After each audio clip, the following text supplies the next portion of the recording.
गाजर का हलवा गरम किया है, आके खाइएगा। Hello friends, good morning. कैसे हैं आप सब? उम्मीद करते हो कि सब अच्छे होंगे। तो गाजर का हलवा सर्दियों में लगता है ना बहुत टेस्टी, और वो भी गर्मा गर्म। मुझे तो लगता है, अपनी बताइएगा। तो फ्रेंड्स, दिन है बुधवार का, शाम हो चुकी है, अराउंड 6 बजे होंगे, और ये है मेरे किचन का हाल। विनोद 4 बजे आए हैं। आते उन्होंने खाना मांगा तो रोटी बनाई, और फटाफट से जो है मैंने क्या बनाया था, सब्जी में बनाई थी मैंने दाल, कौन सी होती है, मखनी दाल।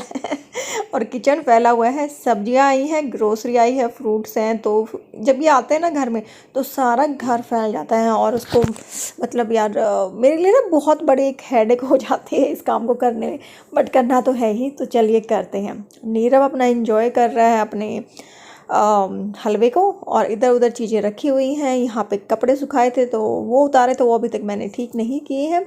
ये भी कुछ ग्रोसरी का सामान ही आया था, जो बाथरूम सप्लाई का, क्लीनिंग सप्लाई का सामान था, तो वो मैंने मंगवाया है। और इसको मैं अब फटाफट से लगाना है मुझे सारा का सारा। एक्चुअली मेरी थी तबीयत ख़राब और मैं नहीं कर पाई। पिछले 2 हफ्तों से माइग्रेन का जो अटैक है वो चल रहा है, फिर गैस वाला जो अटैक है वो हो गया, और फिर सर्वाइकल। तो 2 हफ्ते से मेरी बैंड बजी हुई है बुरे वाले, और उसके साथ में घर की भी। तो ये कोलिन मंगवाया है मैंने, और एक मंगवाया है हार्पिक। 2 मंगवाने थे, पता नहीं क्यों मैंने एक ही मंगवा लिया। और गाला के ये ना मंगवाए हैं मैंने माइक्रोफाइबर कपड़े, तो देखते हैं कि कैसा रहेगा। गाला के मैंने कभी यूज़ नहीं किए हैं, मैं हमेशा सॉफ्ट स्पन वाला जो होता है ना उसी का यूज़ करती हूँ। तो मुझे ऐसे ही चाहिए था बस रफली यूज़ करने के लिए। तो मैं सोचा चलो इसको देख लेते हैं कैसा है। और ये गेंडा जो फिनाइल है ना, इसका मैंने काफ़ी नाम सुना था, और मुझे इस फिनाइल की जो खुशबू होती है ना बड़ी अच्छी लगती है। हमारे यहाँ पर ऊपर नीचे लोग यूज़ करते हैं ना, तो मुझे काफ़ी अच्छा लगता है। तो मैं सोचा चलो इसको एक बार मैं यूज़ करके देखती हूँ। और यहाँ पर विनोद सो रहे हैं, उनकी नींद पूरी नहीं हुई थी, गुड़गांव में थे, तो कह रहे थे 2-3 दिन से नहीं सो पाए हैं अच्छे से, तो सो गए हैं। और परी साथ में अपना फ़ोन देख रही है। टाइम 7 बजने वाले हैं। तो चलिए फटाफट से जो काम है ना वो स्टार्ट करते हैं। तो सबसे पहले तो जो ये मैंने 3 बोतल इसलिए मंगवाई हैं क्योंकि रिफ़िल बोतल तो मेरे पास है, मतलब रिफ़िल मंगवाया है, बोतल मेरे पास है। तो मैं है ना, जो ये कोलिन होता है, ये मैं अपने दोनों वॉशरूम में और अपने किचन में अलग अलग बोतल्स रखती हूँ, ताकि मुझे इधर उधर भागना ना पड़े एक ही बोतल को लेकर के, कि मुझे अगर मुझे बेडरूम की क्लीनिंग करनी है तो मुझे जा करके उसको अपने बाथरूम से लाना पड़ेगा या वो। तो इसलिए मैं जहाँ पे मेरे मिरर है ना, वहाँ पे मैंने एक बोतल रखी हुई है, ताकि जब भी मेरे को याद आएगा, दिखेगा, तो मैं फटाफट से निकाल के उसको क्लीन कर दूँगी। और ये फ़िनाइल यहाँ पे रख दिया क्योंकि वॉशरूम में ही क्लीनिंग सप्लाई रहती है, बाहर वाले वॉशरूम में। और बाकी जो स्टोरेज है वो मैं अंदर वाले में करके रखती हूँ, क्योंकि बाहर वाले वॉशरूम में है ना कपड़े धोती हूँ, तो वो सारे सर्फ वगैरह भी मैंने उसी में रखे हुए हैं, और बाकी क्लीनिंग सप्लाईज भी उसमें है, तो काफ़ी सारा सामान उसमें इकट्ठा हो जाता है। तो जो स्टोरेज वाला काम है ना, वो मैं अंदर वाले वॉशरूम में करती हूँ। इसमें ना सामान कम रहता है, तो जो एक्स्ट्रा सप्लाई आती है ना मेरे पास, क्लीनिंग सप्लाईज है या कुछ एक्स्ट्रा जो भी चीज़ें होती है, मैं उसको इस वाले वॉशरूम की कबर्ड में ना रख देती हूँ, अंडर सिंक के जो वॉश बेसिन एरिया है ना उसके अंदर। तो यहाँ पे मैंने नीचे वाले में सारी क्लीनिंग सप्लाईज रखी हुई है, चाहे वो किसी से भी रिलेटेड है तो उनको मैंने यहाँ पर रख दिया। और ऊपर वाले शेल्फ में कुछ एक मेरे जैसे फेस पैक है, या जो मेरे शैम्पू वगैरह है, और जो एक्स्ट्रा चीज़ें हैं वो मैंने ऊपर वाले में रखी हुई हैं। तो इससे बहुत अच्छे से ऑर्गेनाइज रहता है। और यहाँ पर मैंने बास्केट यूज़ की थी, ग्रोसरी आती है ना, तो मैं उसको अपनी बास्केट में ले लेती हूँ। तो ये छोटी छोटी बास्केट, ऐसे मैं एक बास्केट के अंदर ही सारी बास्केटें जो है ना अरेंज करके रखती हूँ। तो फैली हुई है, इनको भी रख दूँगी। और ये है वो सारा सामान जो कि मेरा आया था। बट इस सामान को लगाने से पहले ना मुझे अपना जो काउंटर टॉप है ना उसको क्लीन करना पड़ेगा, क्योंकि उसको खाली करूँगी तभी मुझे नेक्स्ट काम करने के लिए जगह मिलेगी। तो उसको बाद में लगाऊंगी, पहले मैं जो है क्लीन करती हूँ काउंटर टॉप को। और सारे फ्रूट्स वगैरह मैं इस बास्केट में इकट्ठे कर दूँगी वॉश करने के लिए। और साइड बाय साइड मैंने रख ली है चाय, क्योंकि अभी थोड़ी देर पहले हम लोगों ने खाना खाया था, तो मैंने भी खा लिया, क्योंकि रात को फिर थोड़ा हल्का फुल्का ही खाएँगे। तो टाइम हो ही रखा था, 5 साढ़े 5 बज गए थे शायद से खाना खाते खाते। तो अब रात को हल्का ही खाएँगे, तो मैंने सबके लिए रोटियाँ उसी टाइम पर बना दी थी।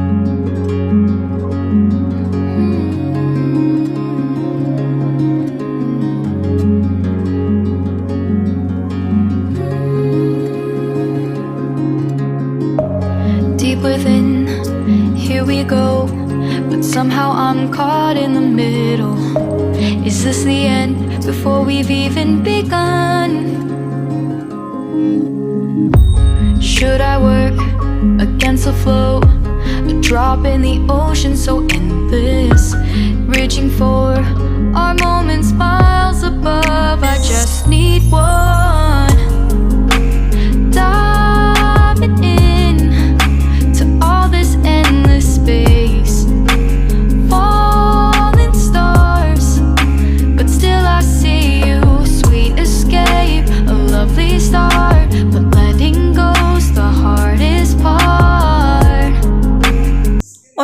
काम करे या ना करे, परी अपना काम करने के लिए आ गई है, तो आ करके देख रही है और आंखें खोल के देख रही है। अगर आप नोटिस करेंगे ना तो उसकी आंखें देखना किस तरह से कर रही है, और ये वो बाल हटाई और आंखें खोल खोल के देख रही है कि क्या क्या चीज़ें आई हैं।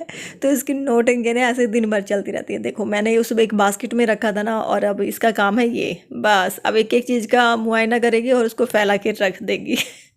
तो इसकी नौटंकियाँ तो चलती ही रहती हैं। तो नए फ्रूट आ गए हैं, तो मैंने क्या किया, जिस फ्रूट में मैं जिस बास्केट में फ्रूट रखती हूँ ना, उससे पुराने जो फ्रूट्स बचे हुए थे वो मैंने निकाल लिए हैं और उसको एक अलग और उसमें रख दिया है बाउल में, बड़े बाउल में। तो पहले क्योंकि हमें इनको खाना है तो ये ध्यान रहेगा इससे कि पहले इनको आपको करना है। और ये एक इसमें से हाफ जो है अमरूद वो विनोद ने खा लिया था, हाफ छोड़ दिया था, काफ़ी बड़ा है, तो वो मैंने साइड में रख दिया। और अब जो बाकी का किचन है उसको भी क्लीन कर दूंगी। आटा वगैरह है, दाल है, वो मैंने ऊपर ही रहने दी क्योंकि नीरव गया हुआ खेलने के लिए, तो वो आएगा तो उसकी रोटियां बनानी है। बट काउंटर टॉप तो मुझे खाली चाहिए ही, तो उसको मैं थोड़ा सा क्लीन कर लूँगी। और जो बाकी सारी चीज़ें ना जो साइड बाय साइड है वो रख दूँगी। और जैसे ये चीज़ें हैं उठा कर, चकला बेलन वगैरह ये मैंने झाड़ के नीचे रख दिया। अब इनको रात को ही वॉश करूँगी जब नीरव का खाना बन जाएगा। तो क्योंकि काउंटर टॉप क्लीन होगा तो मुझे यहाँ पे काम करने में थोड़ा सा ईजी रहेगा। Swimming in this deep, deep blue.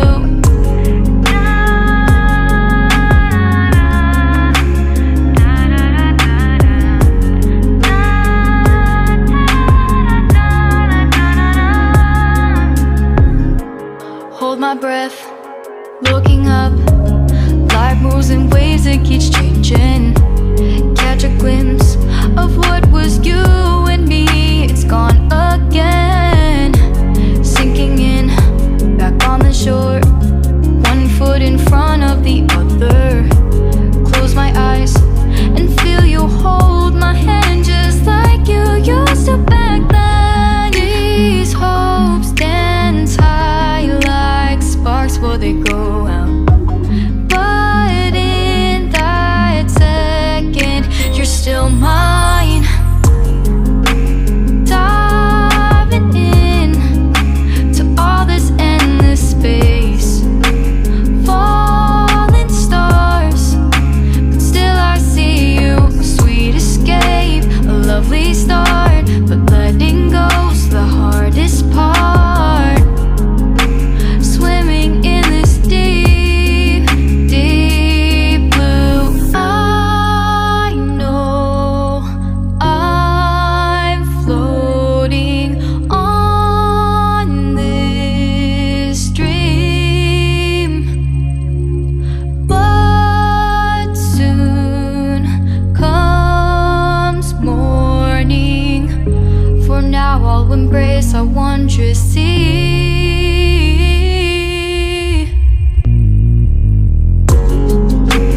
Diving in to all this endless space. Falling. तो फ्रेंड्स क्लीनिंग के बाद अब जो मेरी ग्रोसरी है वो मैं डाल दूँ, मेरे स्नैक्स वगैरह हैं। तो मेसन जार में मैंने मट्ठी और कचौरी है उसको डाल दिया, थोड़ी सी मट्ठी थोड़ी सी कचौरी, फिर मट्ठी फिर कचौरी। तो इससे दो स्नैक्स जब आप डाल दो ना तो थोड़ा थोड़ा करके एक बार वो ऐसे डालेंगे ना तो वो स्नैक्स दोनों आपके हाथ में आएंगे। ऐसा नहीं कि एक को पहले डाल दो फिर दूसरे को ऊपर से डाल दे, तो पहले वाला ही खाया जाएगा। और जब भी आप ऐसे रैपर कट करते हैं ना, किसी भी चीज़ के रैपर कट करें तो जो कटिंग होती है वो उस पैकेट में डाल करके ही रखें, जिससे कि जो वेस्टेज है ना कम होती है और उसको रिसाइकिल करना ईजी हो जाता है। और बाकी जो चीज़ें हैं उनको भी मैं खाली कर करके और उनको रिफ़िल कर लूँगी। और ये स्नैक्स के जो डिब्बे खाली हुए हैं ना, मैं उनको वॉश नहीं कर रही क्योंकि ये मेरी वीकली खाली हो ही जाते हैं। तो इनको जस्ट टिश्यू पेपर से क्लीन करके और मैं दोबारा से जो है रिफ़िल कर रही हूँ। Stars, but still I see you. Sweet escape, a lovely start, but letting go's the hardest part. Swimming in this deep, deep blue. I'm diving in.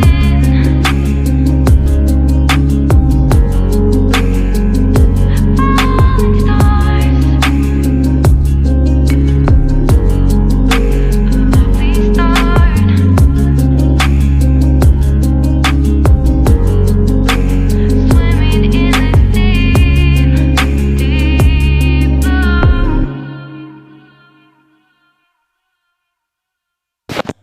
तो सारी चीज़ें मैंने रिफ़िल करके रख दी हैं। और ये मैंने जैसे ड्रेस का जो बड़ा पैकेट मंगवाया था ना, तो इस तरह के अलग से फॉइल पेपर में आता है। तो उसका बेनिफिट ये होता है कि आप बल्क में मंगवा सकते हो और जितनी आपको रिक्वायरमेंट है आप एक पैकेट को एक बार में ओपन करके उसको यूज़ कर लें और बाकी को जो है स्टोर करके रख सकते हैं।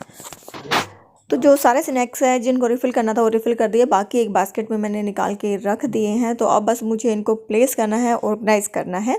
तो यहाँ पे मेरे एक स्नैक्स की बास्केट रहती है, उसी के ऊपर जो मेरे बाकी बचे हुए स्नैक्स हैं वो मैं रख दूँगी। और एक अलग से बड़ी बास्केट में मैंने जो दूसरे स्नैक्स से जो एक्स्ट्रा हैं वो भी मैंने इस बास्केट में डाल के और इसको इसके साथ में रख दिया है। तो ये पूरी जो मेरी एक कबर्ड है वो मेरी स्नैक्स के लिए ही है, और जो मेरे डेली वाले हैं उनको मैं नीचे ड्रॉर में रखती हूँ ताकि बच्चों को जब भी भूख लगे तो उनको कुछ अगर खाना है तो वो उनको ईज़िली वहाँ से ले सकते हैं। तो इसको मैंने नीचे ड्रॉर में सेट कर दिया है। तो इनको मैं क्या करती हूँ, एक लाइन में सारे जैसे जो नमकीन्स हो गई, फिर एक में बिस्किट हो गई, एक में रस्क या जो क्या बोलते हैं उसको फ़ैन वगैरह है वो हो जाते हैं। तो इस तरह से मैं इनको अरेंज करके रख देती हूँ। और कुछ ना कुछ ऐसा स्नैक्स होते हैं या आपकी दालें वगैरह कुछ भी अगर ऐसा हो जो कि पैकेट में बच जाती है, तो उसको जितना आपको निकालना है निकाल लें और बाकी फिर पैकेट को इस तरह से सील कर दें।